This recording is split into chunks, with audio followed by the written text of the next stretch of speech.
Hi, this is Colleen with the Author's Voice. Thanks for joining me today. And as always, I'm going to ask you to share this content out with people you think would be interested in hearing it. And also, if you leave a comment in the comment area, we would appreciate that also. What did you learn today? Did you find out something new that you didn't know about, or comment on your thoughts about what was said? So today I am going to talk about some marketing tips because your book is a business and it is not a business card. So years ago, I was told that you should think of your book as a business card, like a business card. And I thought at the time, I thought, wow, that sounds pretty cool. Then I did some digging and some research, and I wondered how it made sense. And I really just discovered that it didn't make sense because your business card is not a business. Your book is a business, and you can make your book your business.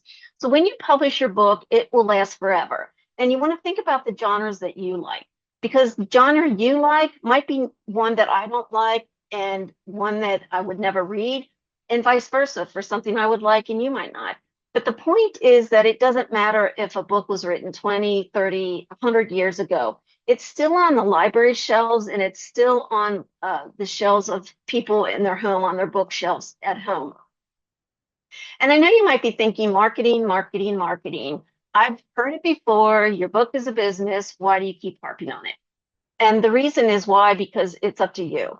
The fact is that whether you go the traditional publishing route or the self-publishing route, you as the author are responsible for marketing your book. So I've mentioned this before, but your book is better than a business card that you pass out at vendor events or networking events. Yes, it is true that publishing a book is an investment, but books create value. They are assets to you and your audience. They increase your influence, your impact, and your income. Business cards are an expense that take up space and they're often thrown away. So, three tips I'm going to talk about today is that if you write articles, create your media kit, and get book reviews for your book, that these are all going to help you promote your book and make sales on your book if you do it the right way. So what you want to do is if you write articles on your book's topic, so you can, what this does is it shows your expertise in the field that you're writing about. It helps promote your book. And one way that you can do this is to send articles to online databases. And what happens is they'll publish your article for free, and then they often will give you instant approval on whether or not the article meets their standards. And you can use these articles to publish to promote your brand, your business, informational topics that you write about or talk about, and also share articles about your area of expertise. The biggest benefit for a lot of these writers and bloggers is that the links can be shared in your article and they can be linked back to either your LinkedIn profile, your website, whatever that is, where you want to link it back to. And any article that you write, you can also add it to your blog. Like I said, you can ask to share them on a collaborator's blog. If you collaborate with someone else, maybe you could write and put the article on their blog, and vice versa. They could write and put something on your blog, and you can include them in your newsletters.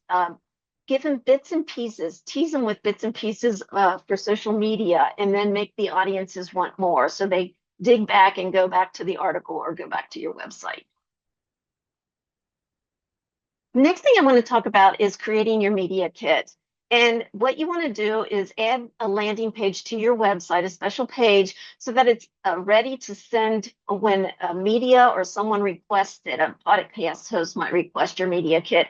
And then you can provide the link so people can download and read the information. What it does in the long run is it saves you precious time from having to reinvent the wheel every time somebody wants to uh, read your information, and that's going to save you time because saving you time saves you money and makes you create more money. And your media kit includes different press releases that you've written, sales pitches. Your bio is really important. A professional image is really important. A professional photograph is really important to have. Information, it could be articles that you've written, it can be press releases that you've written. Uh, Frequently asked questions that people ask you or that you've heard people ask, and you want to just give them the information. So that can all be included on your media kit on your website. The next area of marketing I want to talk about are book reviews.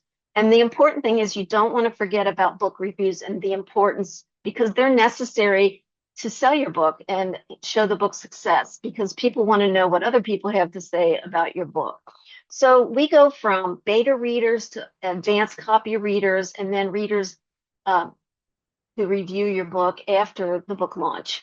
They're all important for your book. What beta readers do is they provide feedback on a manuscript that is almost completed, not quite completed, but what they do is give you the initial information about your book. They they show you inconsistencies in the flow. They if there's a hole in the content, feedback errors, if a name doesn't go and it's not consistent throughout the book, that type of thing. But you want to get a beta reader that you want to get. You want to make sure that they are familiar with your genre. That's really important.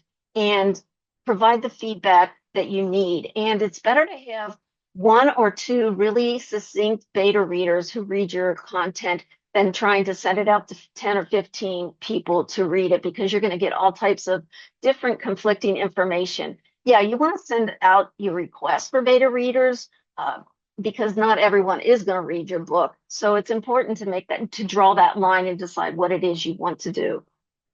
Your advanced reader copy teams, those are teams you can put together to provide reviews before the book is published. When the manuscript is finished and ready to go to the formatting and design person, these advanced copy readers will provide reviews so that you can add them to your Amazon page, to the back of your book, that type of thing, and some marketing material. And those are important because then potential readers who want to buy your book are going to look for these reviews when they go to buy your book and see what other people have had to say. And then they'll know that people have already read your book. And one thing that's really important for you to remember is that reviews are helpful throughout the life of your book, as long as you are going to have your book and make this your business and want to promote your book. What you want to do every couple of months when you notice that people have bought your book, ask them to write a review. You don't want to do it every day or every week, but once a month or every other month, ask readers that have read your book and purchased your book, ask them to write a review and put it on Amazon or other places, or even send it to you, and then you can share it on your social media and other platforms that you are on. So the three things I've talked about today, different PR tips, three PR tips to promote your book and make it your business is to write articles, to create a media kit, the importance of a media kit, and then the importance of book reviews, why you want book reviews, and that they continue also for the life of your book. These are just three of the ways that you can make money and market your book to make your book your business. I invite you to click the link so we invite you to drop a link in or drop us a line in the comments and let us know what you thought about today's podcast, what you've implemented in your book marketing, and something new you might have learned today. And also, if you could share it out with somebody who you think would be interested, we would really appreciate it. That's all for now. I'll see you next time.